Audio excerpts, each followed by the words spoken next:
बाबा नीम करोली 20वीं सदी के एक ऐसे संत थे जो कभी भक्तों को अपने पीछे न दौड़ाकर भक्तों के सुख दुख को बांटने हेतु उनके पीछे दौड़ते थे। वे किसी भी राजनेता, महंत एवं उद्योगपति को उनकी अहंता ममता से दूर करके ही उसे श्री हनुमान जी का भक्त बनाकर अपनाते थे। बचपन से ही आपने अपने अंतःकरण में श्री हनुमत शक्ति का स्मरण होने के कारण विरक्ति का मार्ग अपनाया था। इस तथ्य को प्रमाणित करने की कोई आवश्यकता नहीं है। बाबा नीम करोली जी महाराज भारत के राष्ट्रीय महात्माओं की परंपरा में आते हैं। अपने जीवन काल में अनेक लीलाएं करते हुए आपने अपने भक्तों के कल्याण के लिए श्री हनुमान जी की आराधना का मार्ग प्रशस्त किया।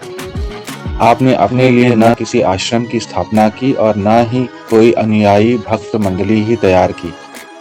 उनके आश्रम श्री हनुमान जी के सेवार्थ उनके भक्तों के लिए समर्पित हैं। इन आश्रमों में श्री महाराज जी आज भी सदा विद्यमान रहते हैं और प्रत्यक्ष रूप से अपने भक्तों को अनेक अनुभूतियों से अभिभूत भी करते रहते हैं। बाबा नीम करोली महाराज पूर्व नाम पंडित लक्ष्मी नारायण शर्मा के पिता श्री दुर्गा प्रसाद एवं माता श्रीमती कौशल्या देवी बहुत ही सरल, सहज एवं संस्कारित आस्थावान ब्राह्मण थे। आपकी माता का निधन आपके बाल्यकाल में ही हो गया था। बाबा नीम करोली महाराज जी का जन्म सन 1900 में फिरोजाबाद पूर्व में आगरा जिला के अकबरपुर गांव में मार्गशीर्ष शुक्ल पक्ष की अष्टमी को एक संपन्न जमींदार ब्राह्मण परिवार में हुआ था। जन्म के समय ज्योतिषियों ने भविष्यवाणी की थी कि आप पर सदैव मां लक्ष्मी जी की कृपा बनी रहेगी। आपको कभी धन का अभाव नहीं रहेगा, भले ही आप जंगल में क्यों न रहें। जब बाबा ने घर छोड़ा उस समय आपकी अवस्था लगभग 8 से 9 वर्ष की थी। भगवान की लीला के अनुसार विमाता के आगमन के बाद महाराज जी का सानिध्य और संपर्क उनके साथ अधिक समय तक नहीं रह सका। मां का सौतेला व्यवहार ही श्री महाराज गृह त्याग का कारण बना। महाराज जी का विवाह लगभग 11 वर्ष की अवस्था में गांव बादामबास निवासी लक्ष्मी स्वरूपा शुभश्री राम बेटी के साथ हुआ। कुछ ही समय में सौतेली मां के असत्य व्यवहार के कारण लगभग 13 वर्ष की अवस्था में आपने घर का परित्याग कर दिया और लगभग 10 वर्ष के पश्चात आपका पुनः प्राकट्य बाबा नीम करोली महाराज के रूप में हुआ। इन 9-10 वर्षों में महाराज जी कहाँ रहे बहुत अधिक सुनिश्चितता से कुछ नहीं कहा जा सकता, परंतु अनेक तथ्यों के अनुसार निम्नलिखित जानकारी मिलती है। अगले शॉर्ट्स वीडियो में जानिए। पहले आप राजस्थान गए, वहां से आप राजकोट गुजरात पहुंचे।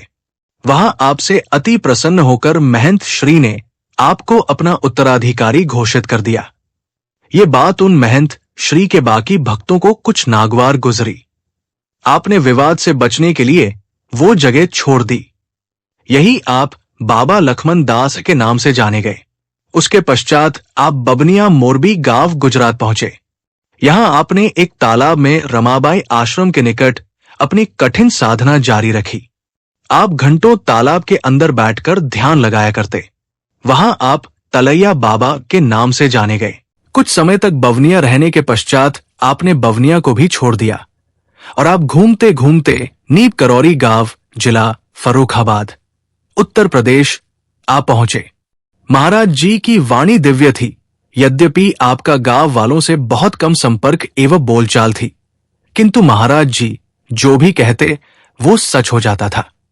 धीरे धीरे गांव वालों का उनसे लगाव हो गया और उन्होंने महाराज जी को गांव में रुकने के लिए मना लिया। गांव वालों ने उनके लिए एक जमीन के अंदर गुफा बना दी। महाराज जी उसी गुफा के अंदर श्री हनुमान जी की कठिन साधना किया करते थे।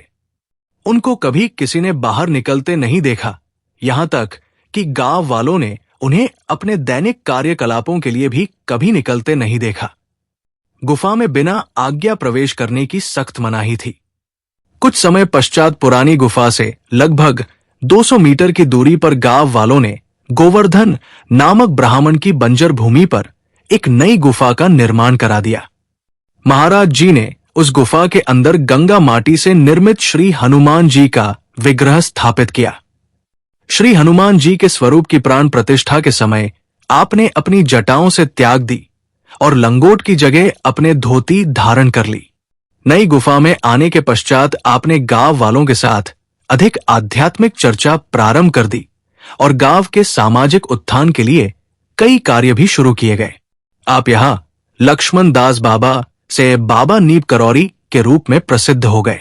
आपने यहाँ अनेक प्रकार की लीलाएं की, जिनमें रेलगाड़ी को रोक देना, खारे पानी के कुएं को मीठे पानी में बदल देना आदि प्रमुख है। लगभग 18 वर्ष नीब करौरी में रहने के पश्चात कुछ अपरिहार्य कारणों से आपने नीब करौरी छोड़ दिया। नीब करौरी छोड़ने के पश्चात आप कुछ समय गंगा नदी के किनारे किला घाट जिला फतेहगढ़ में रहे। यहां पर गायों की सेवा काल में देखा गया कि वे गायें महाराज जी के आदेश का पालन करती थी। यहां अपने निवास के दौरान आपने कई फौजी अफसरों को दर्शन एवं आशीर्वाद दिया, जिनमें कर्नल मैकान्ना प्रमुख भक्त थे, जो कि पूर्व में नास्तिक थे। गंगा तट किलाघाट छोड़ने के पश्चात आप कई जगह घूमते रहे। इस विषय में कुछ निश्चित नहीं कहा जा सकता है। अनुमानतः इस दौरान आप बरेली, हल्द्वानी, अल्मोड़ा, नैनीताल, कानपुर, वाराणसी, लखनऊ, इलाहाबाद, वृंदावन, शिमला, मद्रास कहां नहीं गए और अपने भक्तों के संपर्क में आए। बिना किसी प्रचार के आपके सभी जातियों और धर्मों हिंदू, मुस्लिम, सिख, ईसाई वर्ग के बहुत सारे भक्त बन गए। वीवी गिरी, भूतपूर्व राष्ट्रपति गोपाल स्वरूप पाठक, भूतपूर्व उपराष्ट्रपति जस्टिस वासुदेव मुखर्जी, जुगल किशोर बिड़ला, सुमित्रा नंदन पंत, मंगतू राम जयपुरिया, रामदास, कृष्णदास, लेरी ब्रिलियंट आदि कुछ और भी नाम हैं, जिन्होंने महाराज जी के दर्शन किए और आशीर्वाद प्राप्त किया। इस परंपरा में अनेक उच्च अधिकारी, डॉक्टर, राजनीतिज्ञ, प्रोफेसर, उद्योगपति भक्त महाराज जी के संपर्क में आए और आशीर्वाद प्राप्त किया। सन 1940 के पश्चात आपने अपना अधिकतर समय नैनीताल क्षेत्र एवं वृंदावन में व्यतीत करना आरंभ कर दिया। सन 1950 में महाराज जी ने हनुमानगढ़ी में श्री हनुमान जी के मंदिर की स्थापना की। इसके पश्चात लगभग 2 दशकों में आपने अनगिनत मंदिरों एवं आश्रमों की स्थापना की, जिनमें नीब करौरी, भूमियानधार, कैंची, वृंदावन, काकड़ी घाट, कानपुर, लखनऊ, दिल्ली, शिमला आदि प्रमुख हैं। सन 1950 से लेकर अपनी महासमाधि तक वे कभी भी एक स्थान पर अधिक समय तक नहीं रहे। अपनी ख्याति और यश के प्रति सदा उदासीन श्री महाराज जी ने इन मंदिरों और आश्रमों में कहीं अपना नाम नहीं आने दिया। सभी मंदिरों और आश्रमों को हनुमान जी के नाम से निर्माण कराने के उपरांत उनकी समुचित व्यवस्था कर विभिन्न स्थानीय ट्रस्टों को सौंपते चले गए। सर्वथा अपने को तटस्थ रखते हुए उन्होंने ये महत् कार्य किया। आश्रमों का विस्तार तो उनके भक्तों ने आपकी महासमाधि के पश्चात किया और मंदिरों एवं आश्रमों से श्री महाराज जी का नाम भी इसी श्रद्धा और विश्वास की भावना से जुड़ गया। श्री महाराज जी सदा वसुधैव कुटुंबकम में विश्वास रखा करते थे। संपूर्ण विश्व उनका घर था। सभी प्राणी उनके बच्चे जैसे थे। महाराज जी ने 11 सितंबर सन 1973 भाद्र शुक्ल पक्ष अष्टमी व बुधवार के दिन भगवान श्री कृष्ण की लीला स्थली श्री वृंदावन धाम में पूर्व नियोजित योजना के अनुसार महासमाधि ले अपनी भौतिक लीलाओं को विराम दे दिया। श्री महाराज जी सदैव वसुधैव कुटुंबकम में विश्वास रखा करते थे। संपूर्ण विश्व उनका घर था। सभी प्राणी उनके बच्चे जैसे थे। महाराज जी ने 11 सितंबर सन 1973 भाद्र शुक्ल पक्ष अष्टमी व बुधवार के दिन भगवान श्री कृष्ण की लीला स्थली श्री वृंदावन धाम में पूर्व नियोजित योजना के अनुसार महासमाधि ले अपनी भौतिक लीलाओं को विराम दे दिया। यद्यपि महाराज जी ने भौतिक रूप से भले ही समाधि ले ली हो, परंतु वो आज भी सैकड़ों घटनाएं ऐसी हैं कि वे अपने भक्तों को जब जब कष्टों या आपदाओं से घिरा देखते हैं तो सहज ही किसी न किसी रूप में दौड़े चले आते हैं। आज भी वो उसी तरह अपने भक्तों की रक्षा करते हैं जैसे अपने जीवन काल में किया करते थे। महाराज जी के समकालीन एवं आज के सभी संत तथा विद्वान उन्हें साक्षात हनुमान जी का ही अवतार मानते हैं। वो आज भी जीवित है और सदा जीवित रहेंगे। महाराज जी कहते हैं कि तुम हमसे प्रेम करते हो तो हम भी तुमसे प्रेम करते हैं, तभी हम तुमसे मिलते हैं। महाराज जी कभी किसी भी प्रकार के आडंबर में विश्वास नहीं करते थे। महाराज जी ने कभी भी भाषण या प्रवचन नहीं दिया, इसे वो भाषा का खिलवाड़ मानते रहे। आग्रह करने पर भी आप ये कहकर टाल देते कि हम पढ़े लिखे नहीं हैं।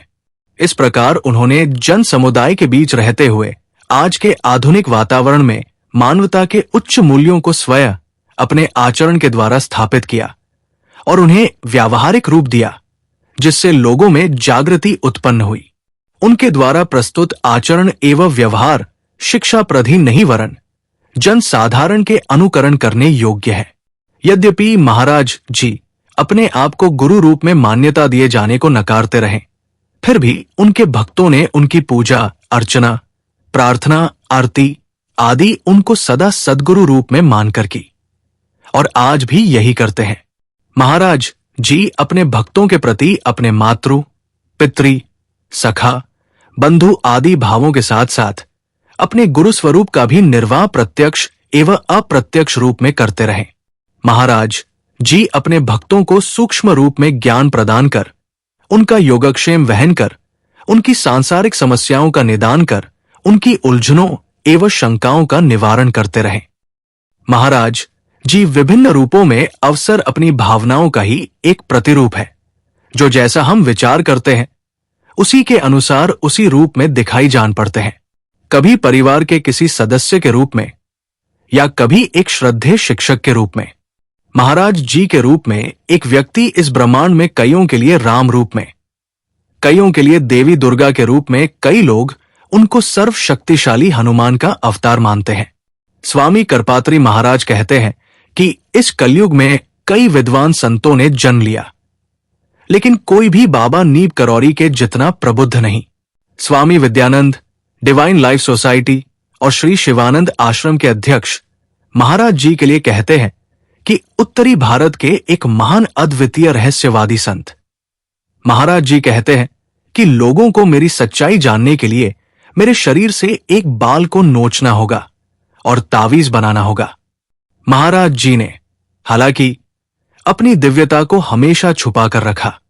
अकबरपुर और नीब करौरी के गांव उत्तर प्रदेश के आधे से ज्यादा एक सदी के लिए उसकी लीला के क्षेत्रों थे, फिर भी अपने पैतृक अकबरपुर के निवासियों के लिए वे श्री लक्ष्मी नारायण शर्मा थे। इससे ज्यादा वे उनके बारे में बहुत कुछ ज्यादा नहीं जानते थे। महाराज जी के पास जो कोई भी धैर्य और खुले मन से बिना किसी निश्चित धारणा के आता था, वही उनकी झलक पाता था। फिर भी वो सब खुद महाराजी पर ही निर्भर था। किसी को भी दर्शन अधिकार रूप में नहीं, बल्कि प्रसाद रूप में ही प्राप्त हो सकता था। कई बार लोग उनके पास श्रद्धा भाव से न आकर परीक्षा लेने के भाव से आते थे। ऐसे श्रद्धालुओं के सामने महाराज जी अपना व्यवहार जानबूझकर बदल देते थे। महाराज जी की कुछ बातें बड़ी अद्भुत थी। वे कभी कभी गृहस्थ की भांति आचरण करते। वो साधारण लोगों से भी परिवार, उनके व्यापार संबंधी सभी विषयों पर बातचीत किया करते थे।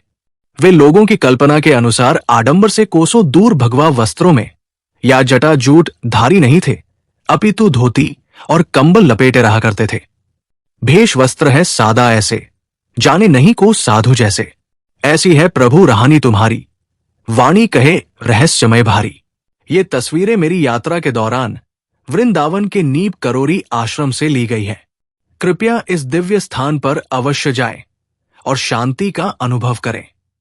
जय श्री राम, जय हनुमान, जय बाबा नीब करौरी महाराज की।